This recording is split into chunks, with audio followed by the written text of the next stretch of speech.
Hey guys, this is Demon. So today we're going to be going over a different video, one that I hinted in my last video actually, that was on how Pokemon Mega Evolutions are almost guaranteed in Brilliant Diamond and Shining Pearl. Now this video, it's about who runs the government in Pokemon. Now, we're mostly looking at the games. There is going to be some carryover from the anime and some side games, I believe, too. So, right now, we're going to start. Alright. The leaders of the government are not the champions.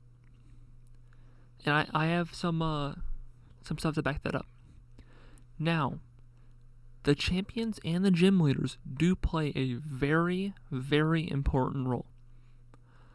I've came to the conclusion / the kind of understanding that the gym leaders are kind of like they're kind of like mayors, so they do partake in or like councils, like small councils of areas. These small cities and towns and stuff.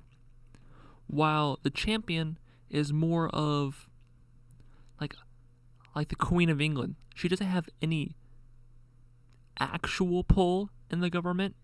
She's more of a figurehead. Like everybody knows who it is. It's kind of a celebrity and kind of does kind of helps out.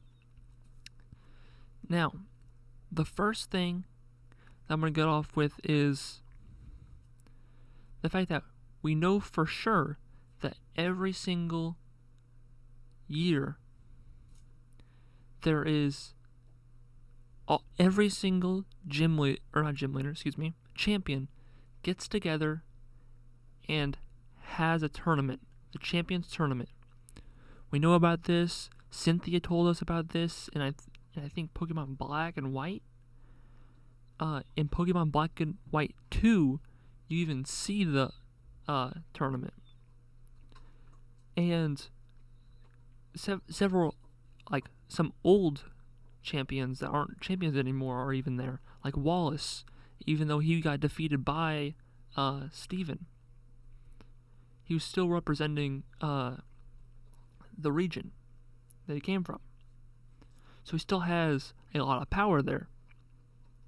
Now, I also put in there that it is implied that you do not have to beat the champion to actually become the champion.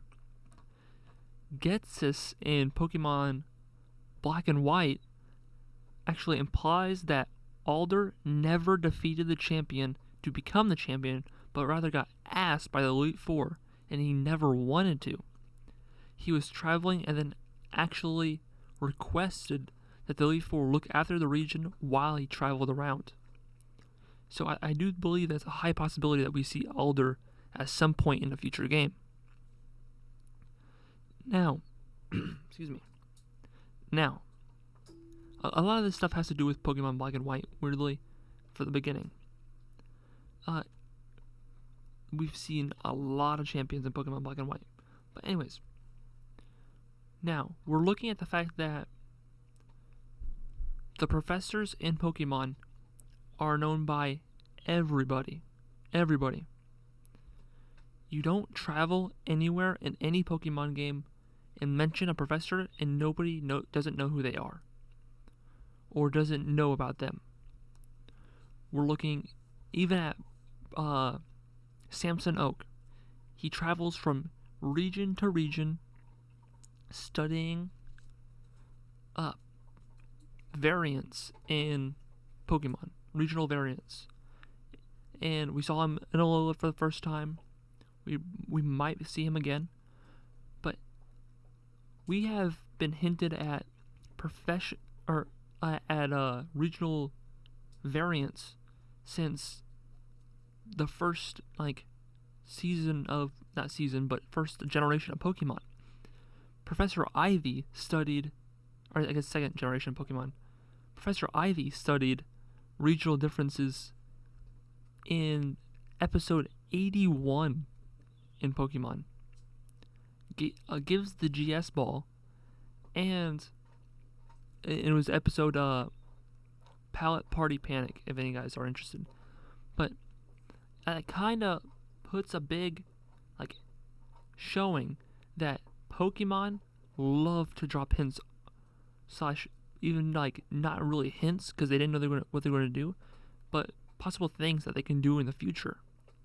Like we saw it with the, in Alola, there was the poster for, the Poison Electric type from Gen 8, I don't remember his name.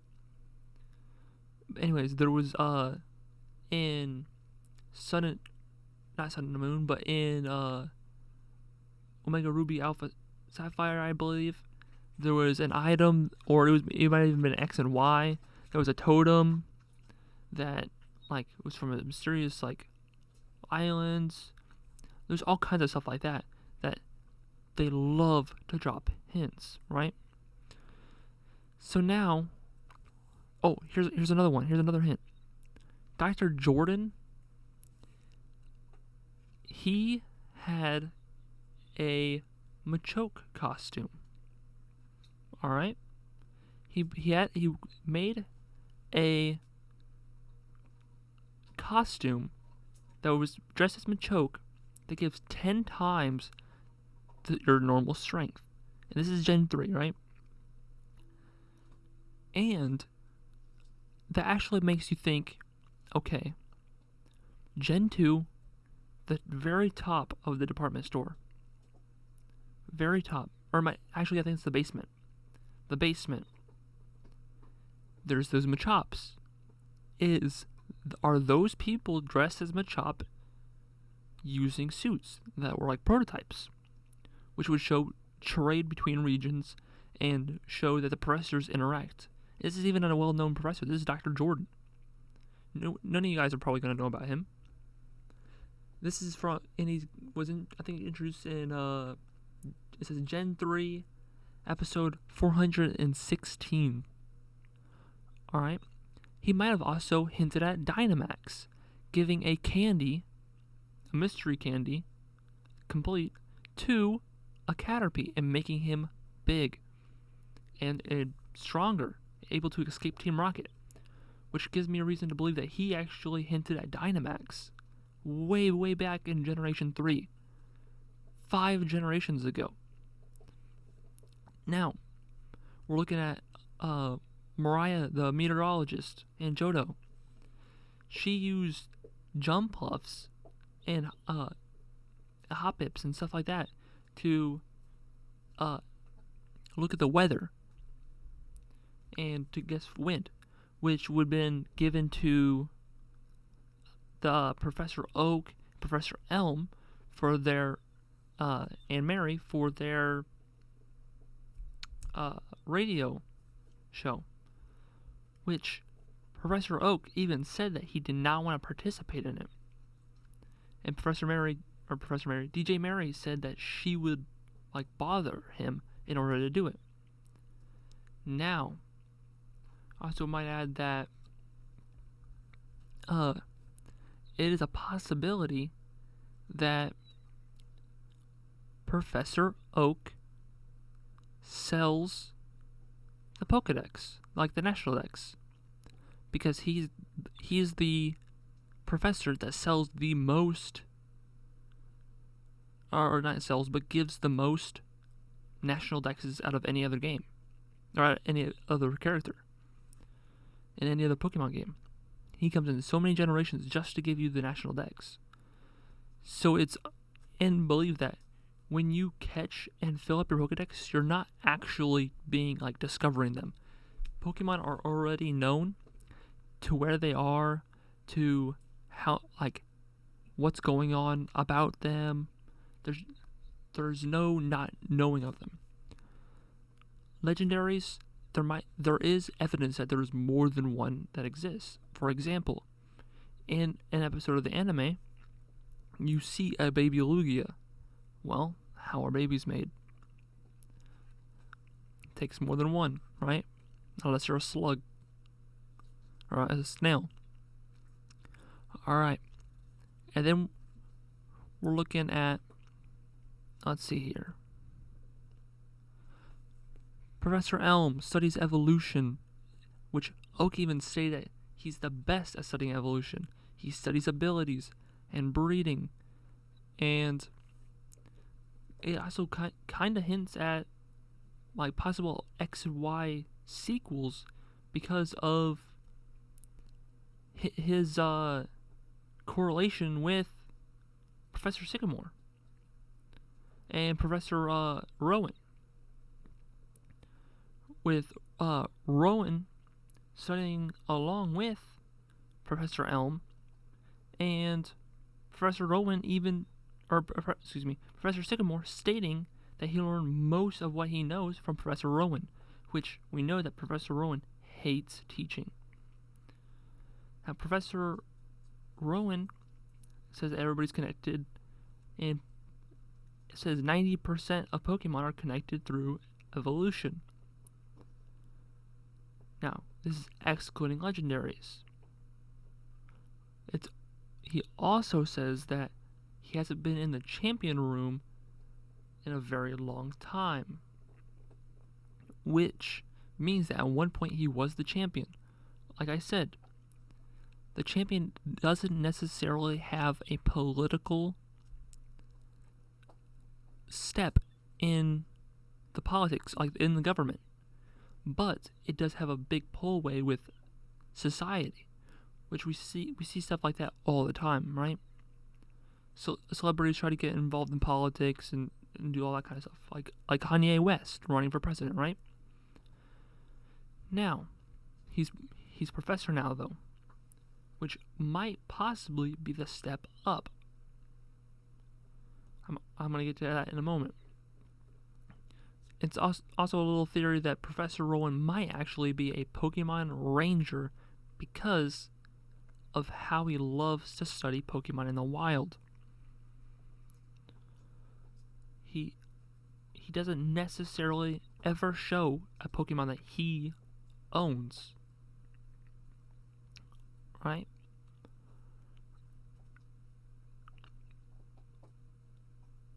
We have Professor Kukui studying attacks, Professor Magnolia studying Dynamaxes, Professor Magnolia studying Dynamaxes. This is a big thing. Professor Magnolia is the oldest out of every single professor, by far, at least from what we can tell.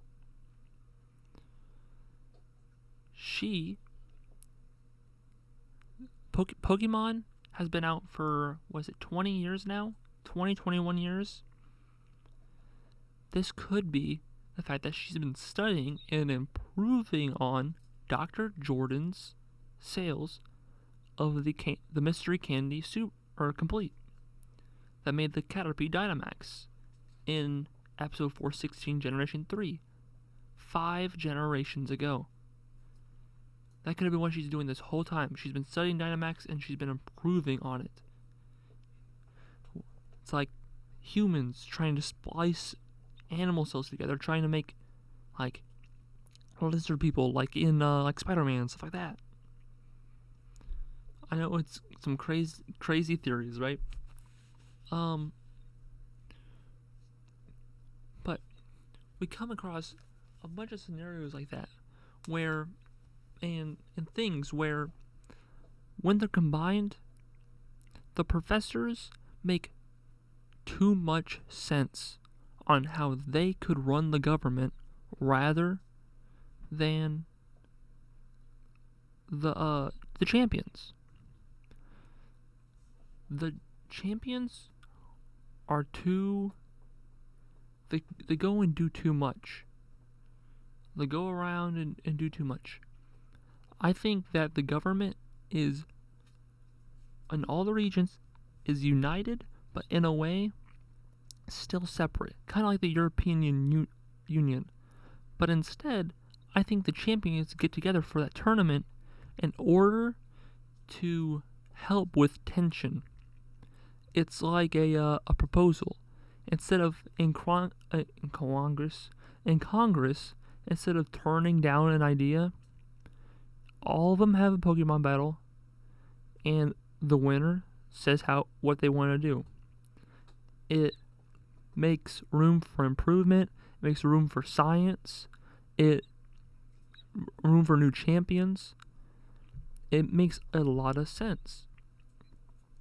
It really helps with the way that Pokemon is set up and how science is so far advanced in the Pokemon games.